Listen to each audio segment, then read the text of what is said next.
ادب سرائے صفحات سے سماعت تک۔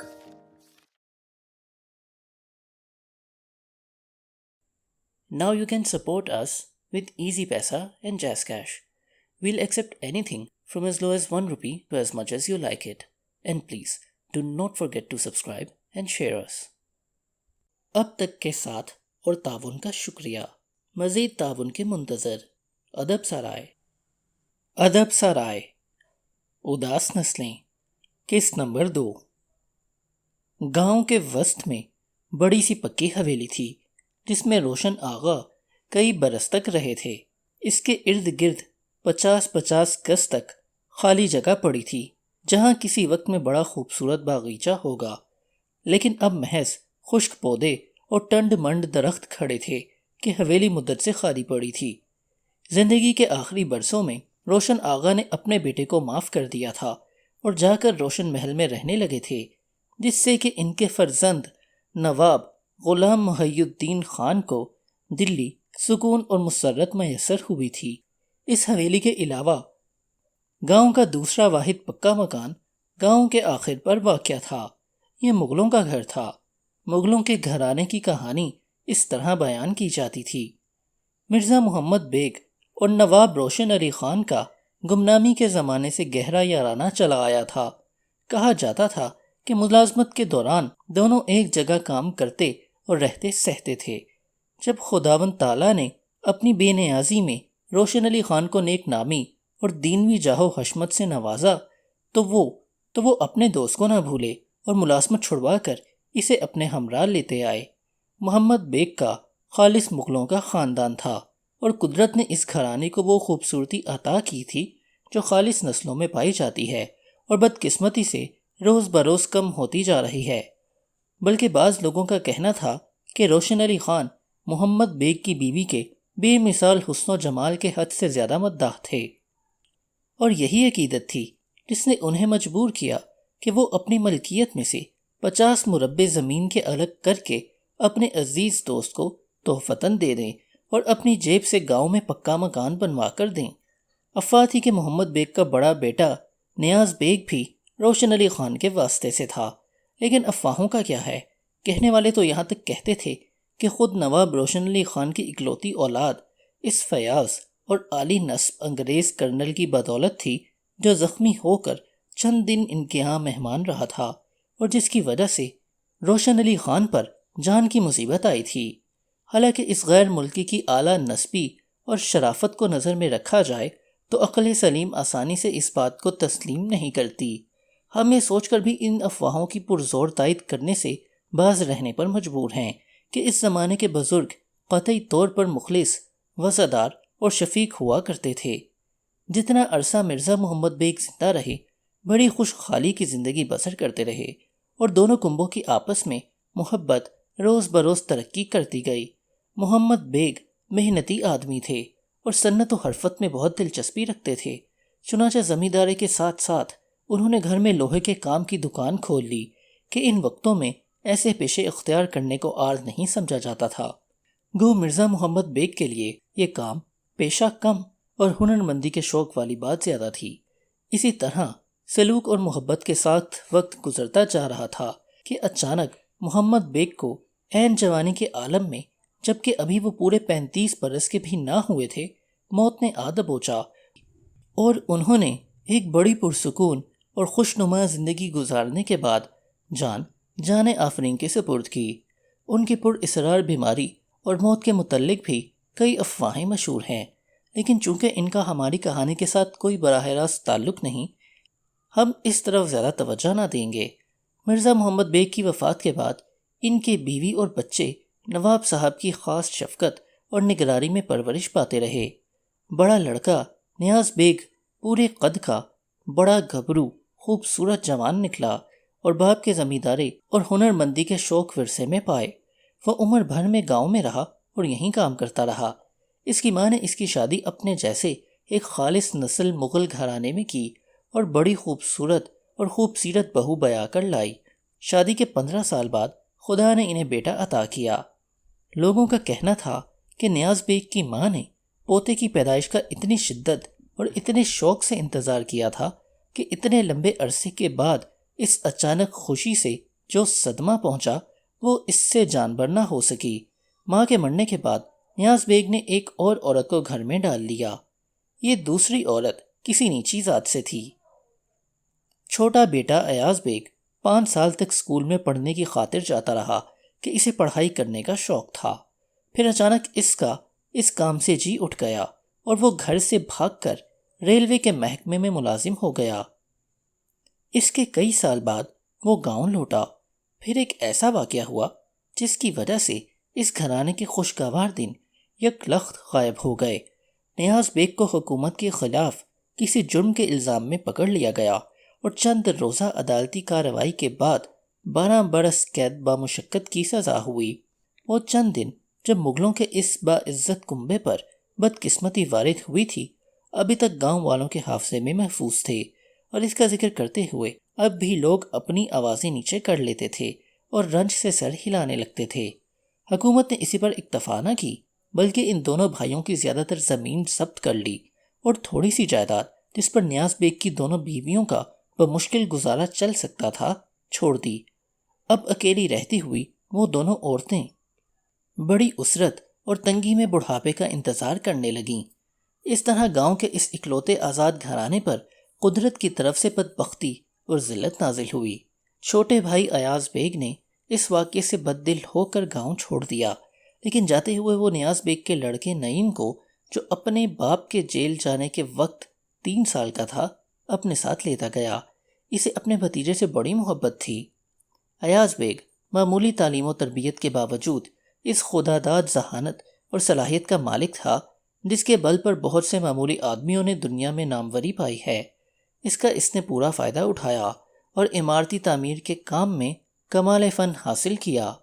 ہوتے ہوتے وہ کلکتے کی ایک مشہور تعمیری فرم میں انجینئر کے عہدے تک جا پہنچا۔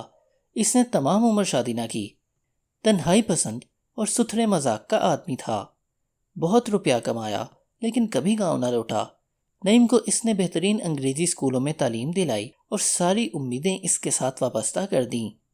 روشن پور کا ہماری کہانی کے ساتھ گہرا تعلق ہے، لیکن ابتدائی چند یوم آپ کو دارالسلطنت دلی میں بسر کرنے ہوں گے کہ اس زمانے میں جس زمانے سے ہم نے کہانی کی ابتدا کرنے کا فیصلہ کیا ہے سارے اہم افراد وہاں پر جمع تھے، اور یہ وہ زمانہ تھا جب نواب روشن علی خان آف روشن پور 80 برس کی عمر پا کر حال ہی میں فوت ہوئے تھے اور ہندوستان کی آزادی کی جنگ ابتدائی مرحلوں میں تھی۔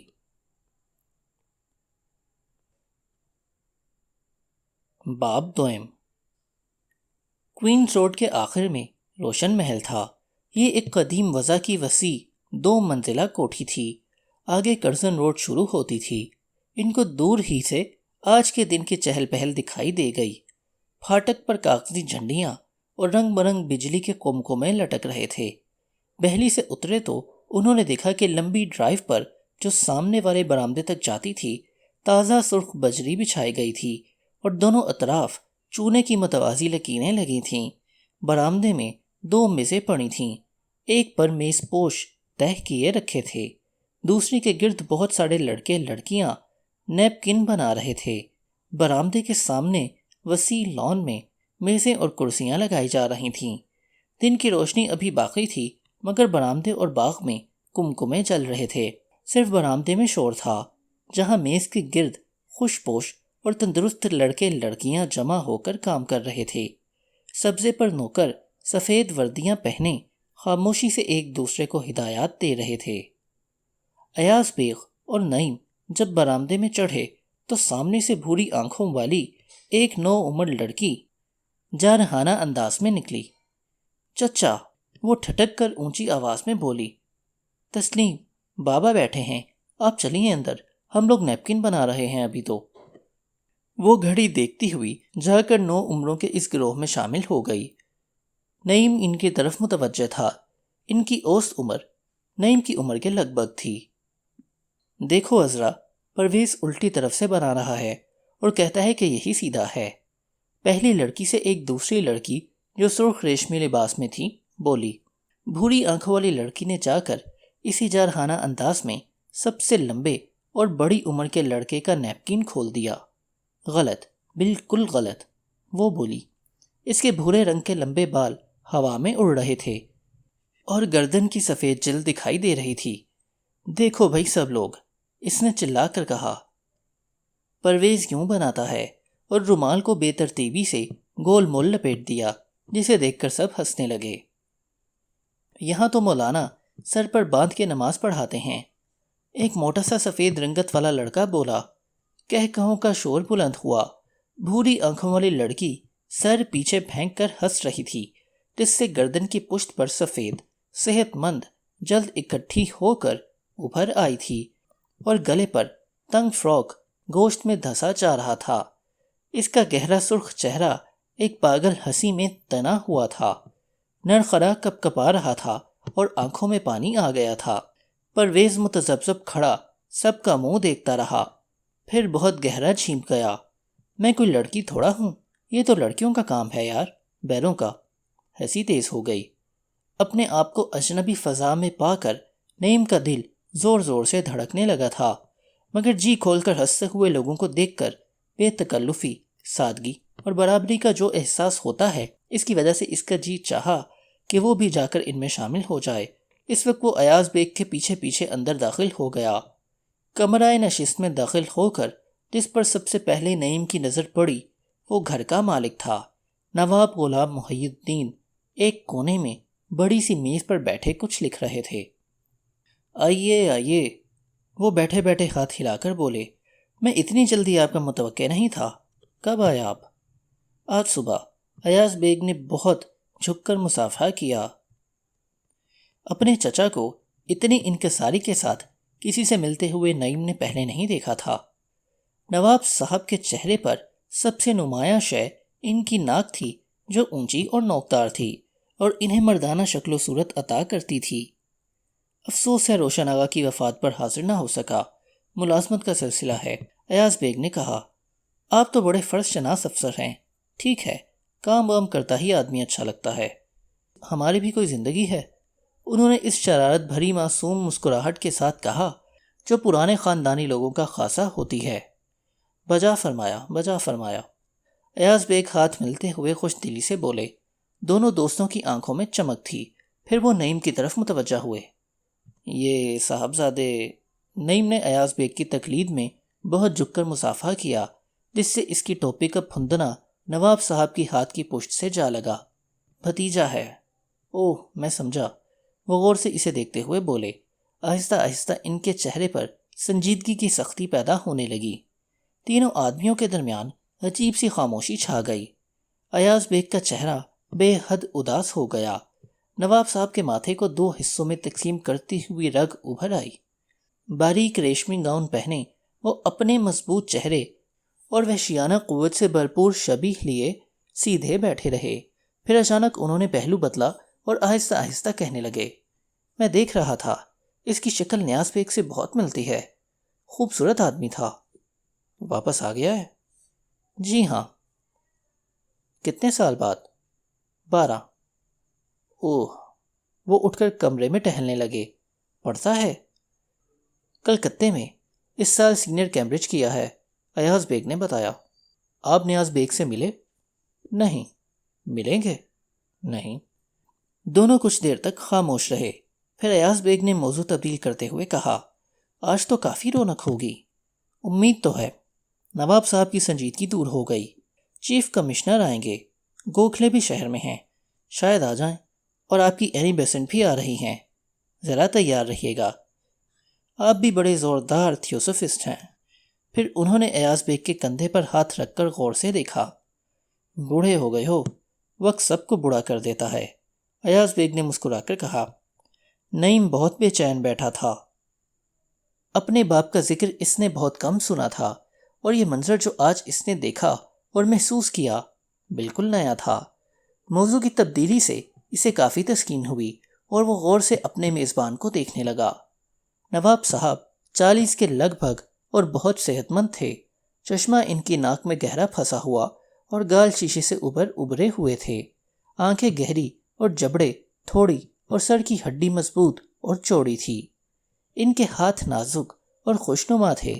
معمولی ناک نقشے کے باوجود ان کے چہرے پر وہ نرمی اور خوش شکلی تھی جو پرآسائش زندگی کا پتہ دیتی ہے۔